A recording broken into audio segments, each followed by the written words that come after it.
Baruch Shem Kavod Malkut Tov Leolam Va'ed. Shalom, shalom, aleichem shalom, family. Shalom, shalom. Mishpacha. We are here as promised. It is March 9th, 2014 in the lovely Pennsylvania area.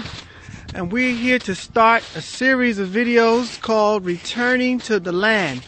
I am Rabbi Binyamin Levy HaKohen with the lovely Queen Adira, who we're going to be filming together, taking you step by step. This is video number 1, Echad. So we're going to, share some information with you, letting you see, as you can see right now in March, it is snow on the ground. How does it feel, Adira?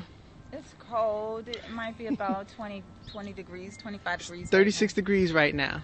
It was 50 degrees yesterday, but we're not going to let that stop us, right? No. Right now we're in the planning stage. We have to get ready to plan for what we want to grow.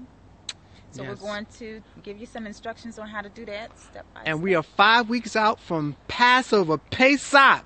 So let's go. Let's go. Let's go. This is the time. Yeah, Come on. right. So basically we want to get you started, okay? You have to take an assessment of the space that you have, whether it's your back porch, whether it's your area that you have outside in the yard, if you have a good amount of land, if only you have a patio. Right.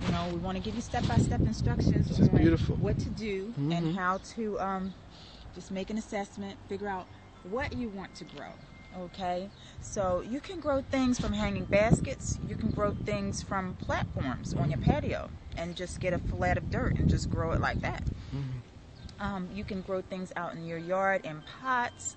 If you have a rock garden, you can still elevate, or you can get pots and you can elevate and grow things on top of that ground. But hold it right there. Just want to add in there. See, this is what you're talking about. For so long, we've been told we can't do this. It's impossible. We can't do these things.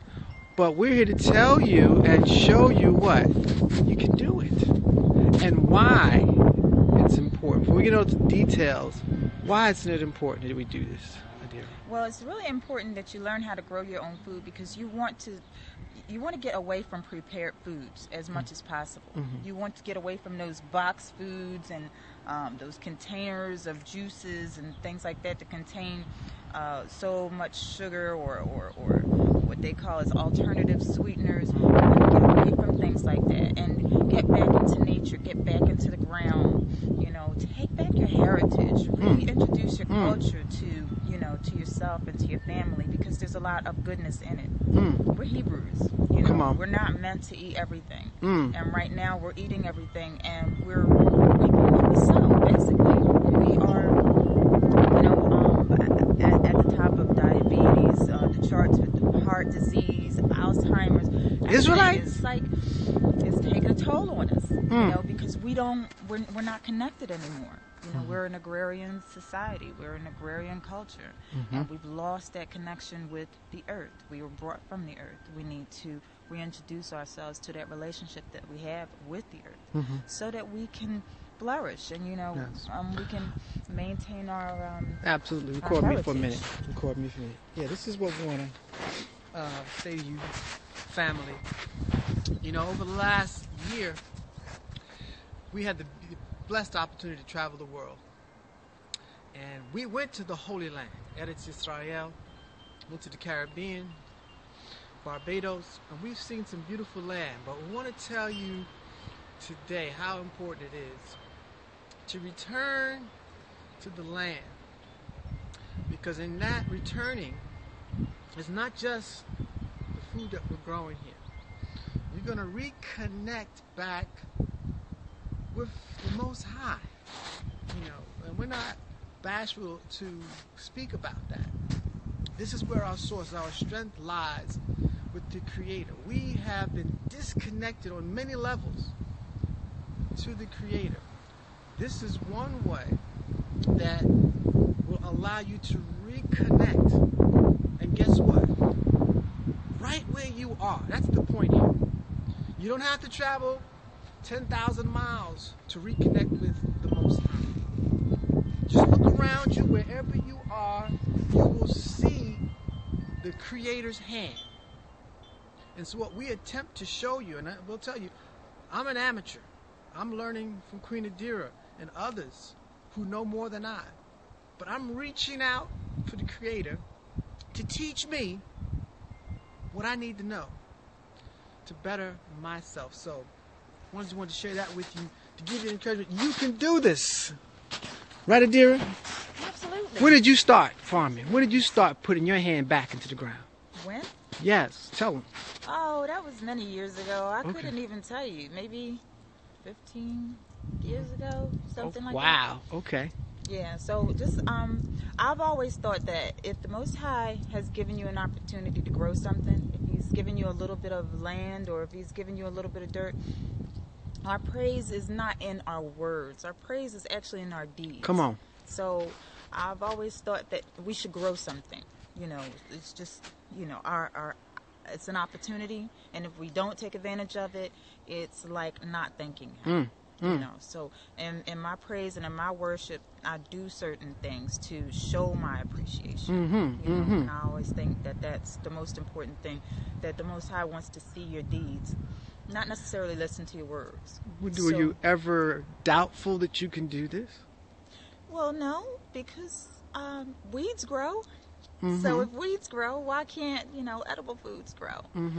So I've been growing a number of things: turnips, kale greens, collard greens, tomatoes, different things like that over many, many years.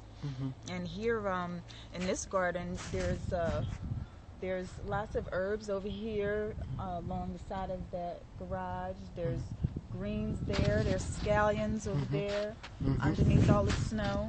And But did you know what you were doing, what I'm saying?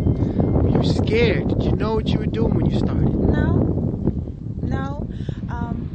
And I don't really need to know. It doesn't take a rocket scientist to put a seed in the ground and water it. You know.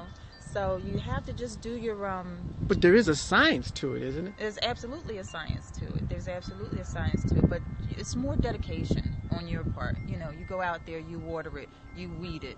You know, you make sure that it can, you know, it can grow, it can flourish. You give it a good sunny space, or if you don't have a sunny space, then you get things that don't require too much sun. You know, you just have to take an assessment of your space, take an assessment of your environment, what's going to grow there, and then you grow. You ask your gardeners, you know, they're the ones who've already, you know, been in the business for years. Ask them, what are the best things to grow in your region? That's you know, real important.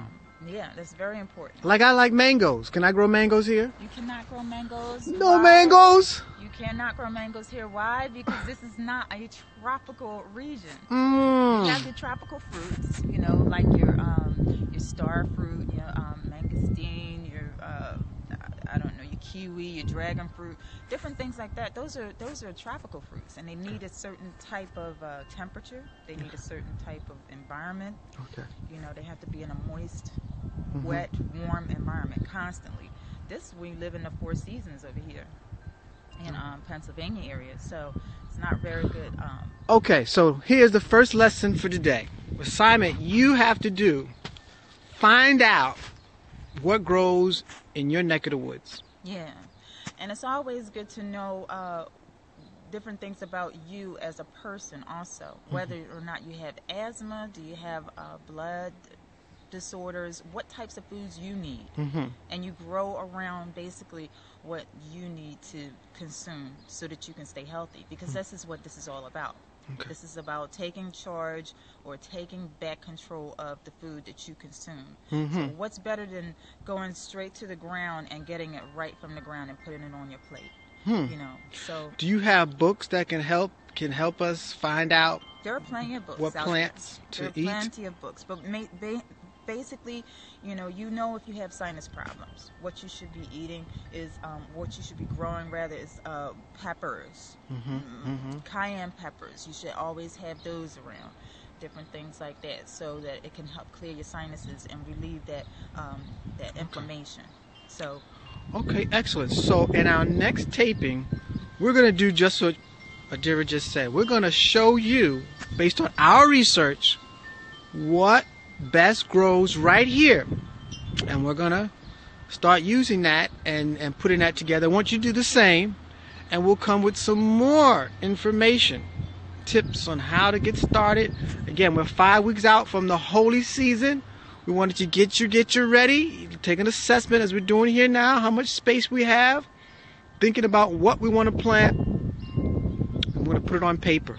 And then when you go to get your seeds, just make sure that you're getting non-GMO or untreated seeds. You can find that on the back of the package of your seeds.